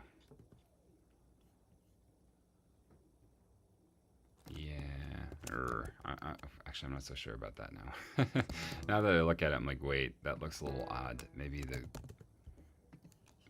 quarter notes were the right way to go after all. But well, it does increase the sort of strangeness of the appearance if I have it be all tenutos. I love strange-looking notation, by the way. Like, and I say that sincerely, like unsarcastically. Like, I love when composers do things that just, I don't know how else to put it, but that they look odd. I think that's a big part of what makes so many composers so fascinating and wonderful, is the like really odd decisions that they made about how to notate things. I think that's part of the like individual, unique personality and character of their music. And I cherish those composers very much. The composers who are kind of hard to notate, or like hard to sometimes hard to decipher their notation, I guess is what I mean. Like, I mean, there's famous examples in Beethoven in the late piano sonatas and the late string quartets. You know, the Grosse Fuge. This was in my doctoral exam. The Grosse, I don't know if I'm saying it right, but the Grosse Fuge. The way the fugue subject is written is as two eighth notes tied, and this is like a famous issue with this piece. Like, what the heck does that mean? And there's different theories about what that means. Like, why didn't Beethoven just write a quarter note? Because it's literally like a quarter note, quarter rest, quarter note, quarter rest, da, da, da, da, and so on. But he wrote those quarter notes, you know, in 4/4 as tied eighth notes. Like, it doesn't make any sense. So there's a couple different theories about like what that's supposed to mean as an articulation. Like it's indicates something, a special kind of emphasis or something to the string players. I think it's a bit of a stretch, to be honest. I guess maybe there's a historical precedent for it. Like, well, this is a way of writing a very specific kind of vibrato or like bowing or something. I don't know. It just seems like a really, really strange decision. But if you renotate that piece with just quarter notes, thinking that you're fixing this issue, like the piece is actually losing a lot by that. It's losing this mystery, and the mystery probably has something to do with the meaning of the piece, right? Like if we're not sure what Beethoven meant by that notation, like isn't that a clue that there's some deeper meaning to the piece that we haven't quite uncovered yet? Because Beethoven surely meant something by it. It wasn't an accident. It wasn't ignorant, right? It wasn't like he was just being funny. Like he wrote that for a reason, right? And if we really can't quite figure out what that reason is, like convincingly and definitively, then we kind of have to keep investigating the piece, right? I mean, it's like you can investigate string technique in Beethoven's era, like because you know instrumental technique evolves and changes over time. String players play their instruments differently now than they did 400 years ago, right? And so those changes are gradual and incremental, and the composers actually have a lot to do with those changes too. It's like this kind of like give and take relationship. The technique changes because the players change it, and it also changes because the composers change their music, and like then the composers respond to the new techniques, and then like they both influence each other. And so if you go back to like like late 1700s, early 1800s, like string technique. Like maybe there's like a treatise somewhere that sheds some light on what this particular notation in the Grossi Fuga is supposed to mean. Like there's a treatise about bowing and how you can indicate a very specific kind of bowing using this like tie, you know, and like maybe Beethoven was familiar with that treatise. He was like, oh, surely my contemporaries will be familiar with this. They'll know exactly what I mean by it, right? And now it's just been kind of lost to us through history that we don't happen to have access to that treatise anymore because it was like lost to time or whatever. And it explains everything perfectly, and so we're just like left with this like mystery. But if that were the case, like then the scholars who are searching for clues about string technique in the 18th and 19th centuries, like they're looking in the right place, right? Even if we don't know it, like they're closer to understanding a particular aspect of the Grossi Fuga than like a scholar who's not looking in those places. So all this is to say that like quirky, unconventional notational practices are they very much can be to your benefit as a composer if they're done intentionally and they're done with like sincere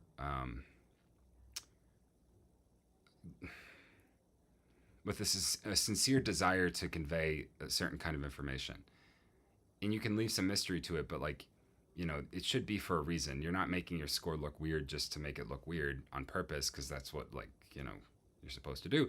It's like you want to show something a very specific way because it means a very specific thing to you, and you hope that other people pick up on it. And if not, and it's part of the sort of wonderful mystery of your work, then so be it.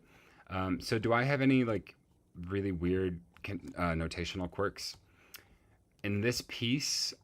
I don't think so, honestly. I think this piece is actually quite conventionally notated as far as I can tell. I haven't really tried to bend any rules too much. I mean, I have this cross staff beaming with a group of 3. This is a pretty well established practice. But, well, I will say this. If I had an editor who insisted on fixing the beaming and did this, I would be really pissed off. That looks so wrong to me. It's the same notes and it's the correct beaming. But this is like, it completely destroys the meaning of this passage to me. It's so essential that the beaming be the way that I've done it. Like that's just like non-negotiable to me. It's as important as the notes themselves, the way that it's notated here. So I do feel very strongly about the things that like I do the things that I do, the notational quirks that I do exhibit are very important to me. Like, for example, if I got rid of the downstem voice here and just had the 16th notes, you'd still have all the notes, right? Like, look, that's still like, some would argue, well, you get the same result because they're going to play the same notes. But no, not really at all, because this shows the line. And like, the line is the key, right? Anyways, I could go on, but you probably get the idea. So, at the end here, doing this lento quasi senza misura. I don't know. It's a little precious, but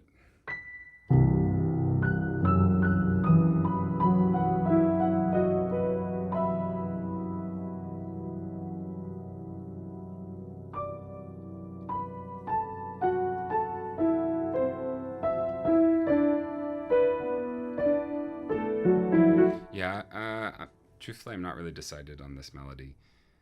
I'm decided that I want it there, but I'm not sure if this is all the right notes. It feels a little basic to me.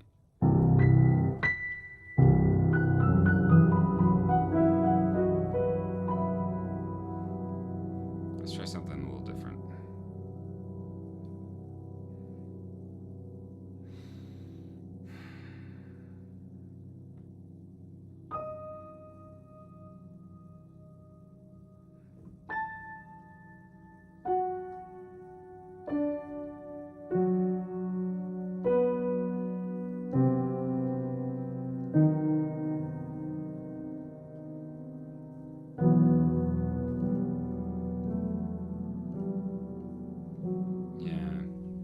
It's going to end up in the same place one way or another.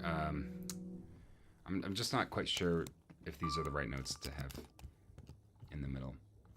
Basic contour is right. The basic like harmonic direction is right. Going to this D sharp and everything. But I feel like I need to find a kind of more compelling melody here. The C really doesn't feel right, I have to say, as much as I want it. Da, da, da, da. I do think I wanted the D there, but then it risks turning into an endless sequence. Da, da, da, da, da, da, da. Like, I can't do that. It's so easy. Here's a funny lesson I learned from a teacher in Paris when I was at a summer program in Paris. Those French teachers, though, they do have a way of explaining things in a, I don't know, just a kind of really eye-opening and mind-blowing way. Well, so this teacher was giving a like lecture or master class, I think, on like compositional techniques, and he was talking about different harmonic like practices, I guess. He was kind of talking about it like the different like harmonic fields, I guess, if you want to call it that, or colors or something. Teachers all have a different way of explaining this. Like Sliminski has his system, and there's the set theory system, and there's the I think, what's the book, 20th Century Harmony by, I can't remember his name right now, Persichetti. Persichetti has a pretty clear explication of different harmonic practices, but it's not very poetic. It's just saying like, this is pentatonicism, this is like octatonicism, like, and here's all the different ways you can like use them. But okay, anyways, this teacher at this masterclass was talking about the different like harmonic colors, I guess, and he was talking about like, you can have the primary colors basically in music would be something like you have these basic groups like the diatonic scales, like major and minor, and like the church modes and everything. That all fits into like one category of like primary color of sound possibilities. And then in another one you have like total serialism, and then in another one you have, I think he identified pentatonicism as like its own like color, like its own like primary color unto itself. If I remember correctly, I hope I'm not misrepresenting it. And one of the things he said about the pentatonic scale, and he said this is a feature for almost any pentatonic scale, regardless of its composition of notes, is that when you have 5 notes, they melodically have a tendency to want to kind of keep tumbling over themselves, like that they kind of want to keep going in one direction. Like he was saying that like basically any pentatonic scale doesn't have a sense of tonic. It's not really possible for it to. It's almost like any pentatonic scale, you can hear any given note of the scale as the tonic. And for that reason, the scale can kind of continuously keep like revolving around itself up or down, and coming to rest on any given point, like a barber pole, right? Or it just kind of keeps like going around and around in the cycle. He gave the example by, he was saying like, he was like playing a melody in like say a minor pentatonic collection where it was like da da da da da da da da da da. Like you can be convinced that okay, that's the tonic, but then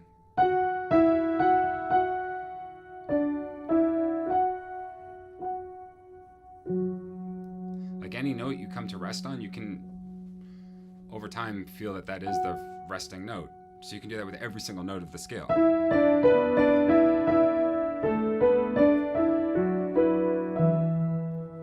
Right? I haven't changed any of the notes of the scale. I'm using the same 5 notes, but I'm having every single note feel like tonic as I go down.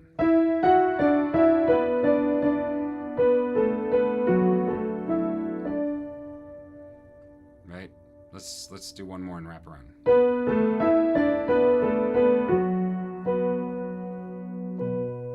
That one feels pretty convincing, right? But let's do the note a step below it, which was the one we started with.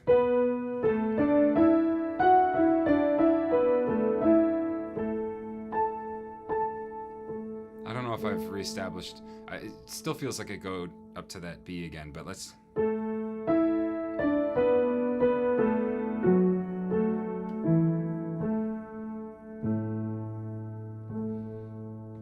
That one I'm not quite as convinced by, to be honest. But in any case, the point that he was making, I think, was that you have to be really careful when you're writing a melody using exclusively a pentatonic mode, because one of the features of a strong melody, according to this teacher, and I think I agree with this, one of the features of a strong melody is that it has a sense of direction, and it can achieve moments of stability or repose and moments of tension or agitation.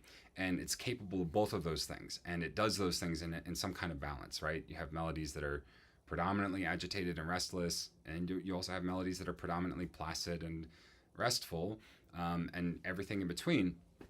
And so that's like a universal feature of good melodic construction, is that the melody basically has, well, a tonic and everything else that's not tonic, and you can use tension and release in that way. So he was saying you don't have the same kinds of resources with the pentatonic scale as much. It's not as inherent in the quality, the musical quality of the scale. So he's saying if you're trying to write a really good melody using only the pentatonic scale, like a sustained melody, that, you know, has like harmonic development and everything behind it. And this is a very Western mode because I'm not touching on, well, anyways, he said you have to really be, you have to just be really musically sensitive to where the melody's going and not having it feel like it's just wandering around noodling, like, you know, just kind of can go anywhere. And I realize as I'm saying this that, you know, the pentatonic scale is probably the most widely used scale across all of humankind. And there's a good chance that by volume alone, most melodies that humans have written are in the pentatonic scale. If you take the entire like composite of all of the melodies written by humanity, or not just written but sung, or, you know, what have you, passed down orally, you know, if you could somehow like put them all in a big bin and like sort them, I'm guessing that the pentatonic melodies would predominate by a vast margin over the Western, you know, diatonic melodies, just due to the greater proliferation of the pentatonic mode across folk cultures across all the world. So, you know, what I'm saying is sort of a very Western bias way of looking at it, because, like, if you realize that many, if not most, of the folk melodies are, a lot of them are pentatonic, then you think like, well, then maybe writing a good melody shouldn't be such a struggle. Or maybe I just don't know how to do it using these materials, because it appears that most people have done it, because we have this like enormous number of good melodies that are in the pentatonic scale, from everything from, you know, Scottish Gaelic folk music to, you know, Balinese, gamelan music, like, you know, very, very distant cultures, but they use relatively similar materials in a way in terms of the limitation of those materials, you know, the number of notes and stuff. Anyways, I'm probably vastly oversimplifying this issue, and all this is just a musing on how I have angst about using the pentatonic scale. So you're getting to hear my angst as a composer. Maybe that's interesting to someone, I don't know. But I have this angst about using the pentatonic scale here, because I'm like, oh, is that going to be a good melody? I don't know. Let's just hear it again.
There it is. Yeah, so this is actually going to be half notes, da, da, da, da. And then this whole melody, I found it through improvisation. So it's actually going to be a cycle of this opening theme, the ba-da-dum. I'm going to take that cell and cycle it across this. It's not really a pentatonic mode that I'm using. I'm really using the diatonic, what am I trying to say? Natural minor. Oops, wait. Okay, so this was, yeah, that's it. So, yeah, no, oh my gosh, it all went wrong all at once. Da, da, da, da, da, da. Let's keep it in 4/4. Oh, no, not that. Okay. Yeah, this is silly. Stop. Why is it? Okay. Got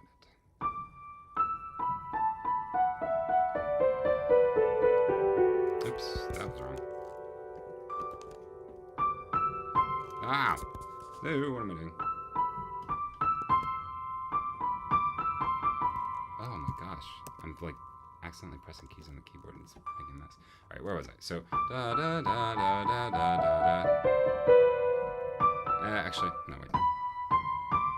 There it is. Start on the C.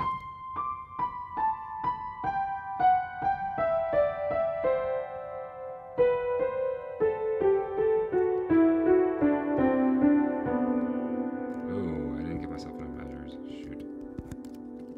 That's why I usually do a crazy amount, like 10. I'm just gonna start this whole thing over.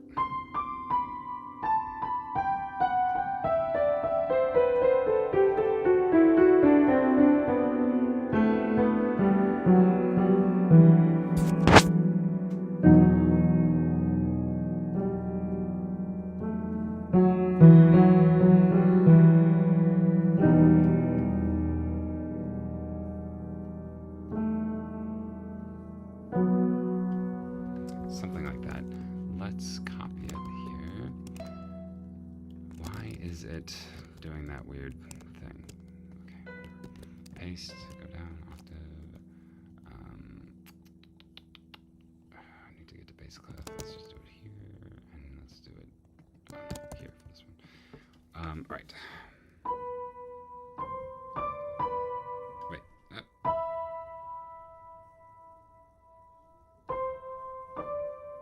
Yeah.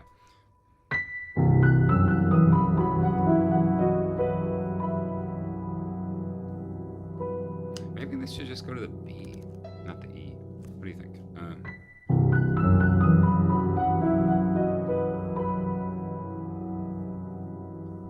No, I like the E.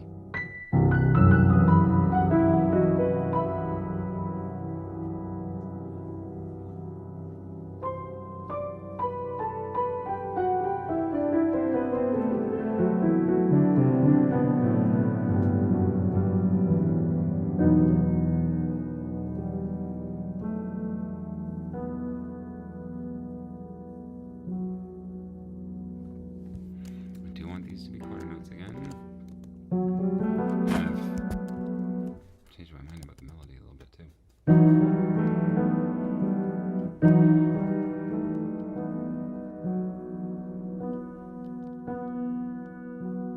Yeah, and actually this could just stay tied. Da, da, da, da, da. 7. What? No, it's not true. Oh my god. Da da da da. Da. Oh god. Alright. Now this rhythm is not right at all. I think that's the right notes now, and I'll get these measures next to each other now. I think that's probably the right notes, but I have to make the rhythm look right. As it is right now, this looks horrible. It's not the right idea at all. I think I know what I'm going to do. I'm afraid to do it. I'm going to make this all one big measure, and it's going to be sort of a quasi-cadenza sort of looking thing. So easiest way to do this probably is to just delete the bar lines. And I am probably going to make them Q-sized. This is something I have sort of mixed feelings about.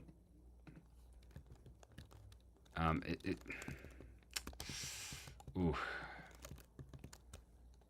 It's a little vague, like, as to what it actually means when you have notes Q-sized like this. I think you're kind of setting yourself up for trouble. This is like one of those examples I gave earlier of notation that might not be super clear. This is a case of where a player, I think, can really wonder what it's supposed to mean when the notes are Q-sized, because typically Q-sized notes are smaller sizes for the notes indicate like grace notes, right? So I'm looking for, I know I have some grace notes in this piece. Yeah, I mean, here's some single grace notes. I thought I had some arpeggios and grace notes too, but maybe not. Do I not? No. I mean, this could almost be like a grace note type arpeggio, but I guess not. Well, as a convention, the smaller note sizes typically mean that this is to be played rapidly, but not always. I can think of cases like, I'm pretty sure Liszt uses this kind of notation with the small note heads even when they're not supposed to be super fast. I think he uses it in this way where it's like indicating more that this is played out of tempo very freely, and that the notes should have kind of a special sound, like a different sound, like a markedly different timbre. I might be way off the mark on that, but I'm quite certain that there are cases where in piano literature where you have notes in small note head sizes like Q size, where it doesn't mean that they're supposed to be played super fast. So I'm using it in that sense, but it's very possible that a pianist would interpret it as this is supposed to be super fast, and play it as like, a sort of brilliant cadenza-like passage, which is why I have this marking lento, quasi senza misura, to hopefully mitigate that. This is the way I want it played, and I guess the question is, does my notation convey the way that I'm playing it right now? So it should sound like this.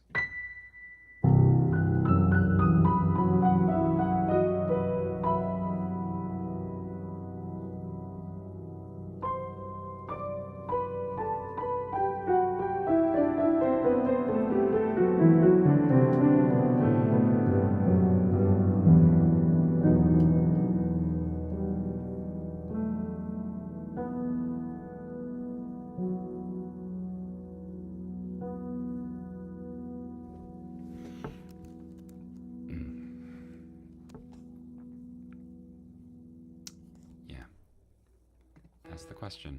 Well,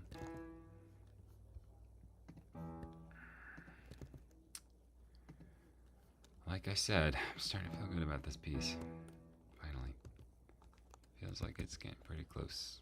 I don't want this note to be Q-sized. That's so annoying that I did that. So Dorico, now I'm going back into a Dorico rant. Dorico is the program where you always get something for free. You always get something that you didn't ask for. Like right now, okay, all I want to do is to tie this note to this note. That's the only thing that I want the program to execute. And if I press tie, it's going to give me another command for free. Watch, I'm going to press T, and look, it also changed this whole note to Q-sized. And now if I undo that, it also makes this note. So, not Q-sized. So Dorico has something built into it that says, no, these tied notes are all the same note. Therefore, they all must be the same size. That is logic. And I'm sure it will not let me override that. Maybe I can try to do forced duration and then do the tie. Nope, still does it. Yeah. So basically, as the program is written, as far as I can tell, there's no way to have it tie this Q-size note to this non-Q-size note. The program just will not let me do it without making a change like that. So I have to now choose something I never wanted to choose, which is no one should ever have to make this choice. Which note should be normal size and which note should be Q-size? That's cruel. I don't want to make that choice because I want to do it my way. And so Here's one of my Dorico rants. Dorico is a program that does not want to let you do things your way. It wants to force you to do things the Dorico way, as they call it. Not my words, theirs. Or I shouldn't say theirs. I mean, this is something I've seen on like the forums and stuff. It's a phrase. I think it's been used more than once, that you should learn to do things the Dorico way. Ooh, that makes me cringe. I don't want to do things the Dorico way here. I don't care if the Dorico way is objectively correct and it's what is supported by, like the notation manuals and all that. I love the notation manuals. Don't get me wrong. Elaine Gould's Behind Bars, I read it cover to cover. More than once. Okay, at least once. I have read that book cover to cover. And I've referenced it frequently. Right? So don't tell me it's like, well, this is what the Gould says you're supposed to do. I'm like, yes. I think I know, right? Or at least I respect that there's a rule about this. But guess what? I want to break the rule because I want to do it my way because I'm the composer. And guess what? Composers break rules. Composers don't notate the way that it says in the manual. This is how you're supposed to notate. Composers notate in a way that is personal and individual and is according to their desire to express their music in a particular personal and individual way. And sometimes that has to go against what's in the manual. That's why we have notational innovations in the first place, because composers said, hey, the existing notation is not adequate to suit my musical intentions, so I'm gonna have to break the rules or invent some new way of doing things in order to convey my intentions more precisely or more accurately, right? So when people get on this train of like, well, you really shouldn't be trying to do it that way anyways because that's not the correct way to do it, it's like, yeah, great, thanks, like I don't care. Like, I want to do it this way because this is the way that the piece demands that it be done, and I'm not going to stand in my piece's way, and I'm not going to let anyone else stand in my piece's way. Okay, that's my agitated rant for you about why I can't get over the fact that when I press tie, it gives me this huge headache. I have to do some workaround of just putting a tie in manually, basically. If I can do that, like in engrave mode or something. Well, maybe I'll make a LV tie. That's a bad workaround, but where was I? Yeah. Oh, I wanted to make this section an eighth note and move this whole thing back, like so. That looks better. That's a more proper distribution. Have the bass clef start here, and then, you know what? No. Not quite sure how to end the group right now. Should this be a quarter note? Is that the right? Hold on, let's just play. Alright. Da, da, da, da, da, da, da, da.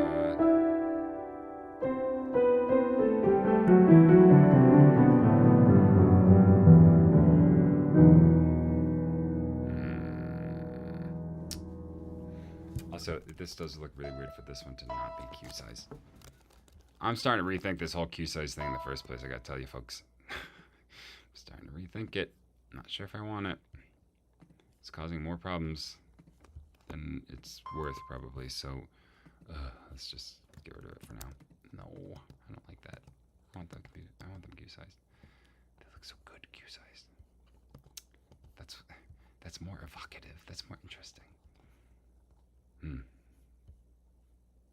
Da da da da da da da da da da da da. Whoa, what am I doing? Okay, so this is one of those things that I could spend a long time fiddling around with, and I probably will. How to beam this, like, how do I hear this? Where are the accents? Da, da, da, da, da, da, da, da, da, da, da. I do really want there to be a new beam starting here, but then does that make this all not make sense anymore? Ooh, what am I doing? Oh, Kenneth, you're getting all screwed up here. Hold on, let's just play it with the beams indicating the accents as written. One time.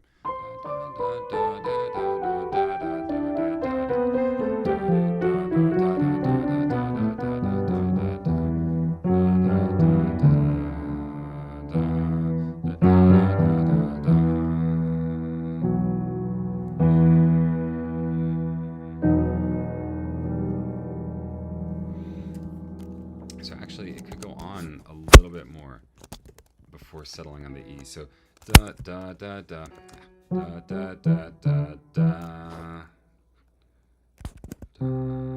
Yeah, I can't go any lower than that, but it can sort of, I almost want to say genuflect. Is that a real thing? This melodic structure, I actually think is called a genuflection. If I remember my music history stuff correctly, I'm pretty sure this is what I want to say. That's called a genuflecting, like melodic turn. There's a whole rabbit hole of like how to construct melodies when you start talking about it from a standpoint of like liturgy and religious and like church music and early Renaissance music, and like they had like names for all these melodies. Like it's crazy. Anyways, key size. Yes, maybe. No. Make this one a whole note. This one doesn't have to be key size. And then I can tie it, and that works. Get rid of that.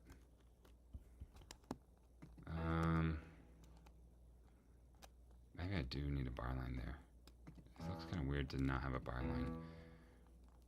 Yeah, so there should be a bar line where I just deleted it. Where is it? This one. And of course I put it in the wrong place. How do I get it in the right place? There's no way to tell where it's going to go. Do I click right in front of the note? Right in front of the note? Oh, I got it.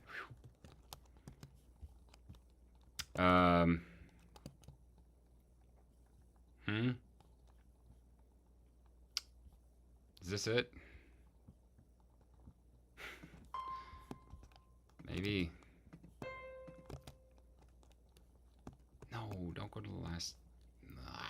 You mother. Okay. I want you to go to this note. And then don't. Nope. See, now it's going to extend. Surely there's a setting for this. I'm pretty sure there is, actually. End position, first note. Nope. It's still. Oh, God. See, this is the kind of stuff I'm talking about, people. Just getting a tie to go to the note you want it to go to in Dorico is this like massive ordeal, because it has all these rules about how. I'm sorry, not a tie, a slur or tie. It applies either way. It has all these rules about how like notes are to be treated, and you know, in terms of their rhythmic positions and ties and stuff. And like, it's like in Sibelius, it would be no problem to just say, I want a tie that goes from here to here, and it would let you do that. But look, Dorico doesn't let you do that, because this note is tied to this note and this note. Therefore, they're all the same note. And then if you want to do the workaround, now it looks terrible, because you know the program doesn't want you to do that. And by the way, it's still gonna consider the note to the tie to actually be attached here, where I just moved it from. You can even see that with the attachment line. It still thinks that the tie is actually really supposed to be here, and you've just done this like offset. Offset. Sounds ominous. And it looks like crap, by the way. So, you know, that kind of stuff is like pretty weird to me, that the program is that restrictive. The program feels incredibly judgmental all the time. It's like, no, you're not supposed to do that. You're doing it wrong. So, whatever. I just want to play this again.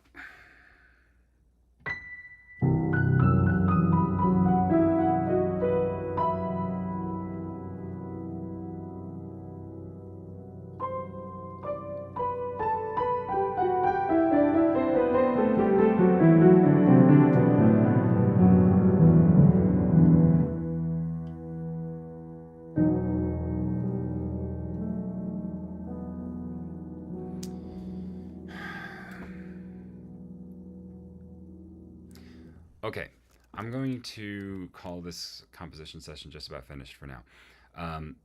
Where we stand is that I'm still playing with the ending. And to be honest, I'm not quite sure if I'm making progress, because I've now had the ending go to a different place. The thought experiment that occasioned this was, you know, the what would happen if. And I was using like the Poulenc example of having an ending that kind of turns around in an unexpected way and all that stuff. And so I tried it out, and I actually liked it. So now, the piece goes on a little bit longer and it goes to a slightly different place. It's not a really violent disruption, but I think it is a somewhat surprising one. Um, so, of course, that opens a whole new world of possibilities inherent in this like turn. I think it works. I like the way that it resolves and all this stuff, but I'm still not 100% convinced of the exact materials. Like if I really want it to be these precise notes, I think it's pretty close, but I still feel like I might be like fussing around with this and doing more drafts for a little while yet. Um, Whatever. If I sound disappointed, I might be a tiny bit because I'm getting to a point with this piece where I actually really would like to be finished with it, and I do want to try to get it like out the door, so to speak. Um, so I might have to like tear myself away from it at some point and say I can't keep going around in circles. It's really hard to know when to stop composing sometimes because you can keep going and going and going and going and like generating more material, right? And like tweaking and revising material, but that doesn't always mean you're necessarily improving the piece, right? Sometimes you're actually just like shuffling things around, and sometimes you're actually making the piece worse. Honestly, it's very possible to do that. I mean, you can imagine if a sculptor sculpted a beautiful statue and then wasn't satisfied with it and kept chipping away at it until the statue slowly diminished and became ever smaller and smaller in their attempt to, keep taking off just the right amount of material, but you get the idea. So that would be like a good short story if it's not one already. A sculptor who's so obsessed with perfection that they end up inadvertently destroying every single one of their sculptures by sculpting it until there's nothing left. Um, Someone who's a good writer, if you heard that idea, feel free to use it if it doesn't exist already. Anyways, so I'm worried I'm getting to that point with this piece where I'm starting to pulverize it. Um, like I think this is a good addition, but it's so tempting to do more, right? Like I could have more material come up here. I could have this section be a lot longer. Like I could fill out this page with like a whole new idea that sort of like just springs up. I can imagine that, right? I can see a whole another like four systems of this like strange like spacey idea that just sort of like emerges. It's a pretty tantalizing idea, and I have to sit with it. I have to sleep on it um, because I'm getting a little tired, and also I need the fresh perspective on the piece to see if it really needs that or wants that. So that's probably it for today. It's yet another search for the ending of this piece around a center from New Pieces. Now I'm going to see if I can end the stream. Let's see if I know how to do it. OBS Studio. Here we go. Stop streaming. Okay, well, that should be it. Thank you to anyone who was watching this. If you made it all the way through, you deserve a prize. Good night.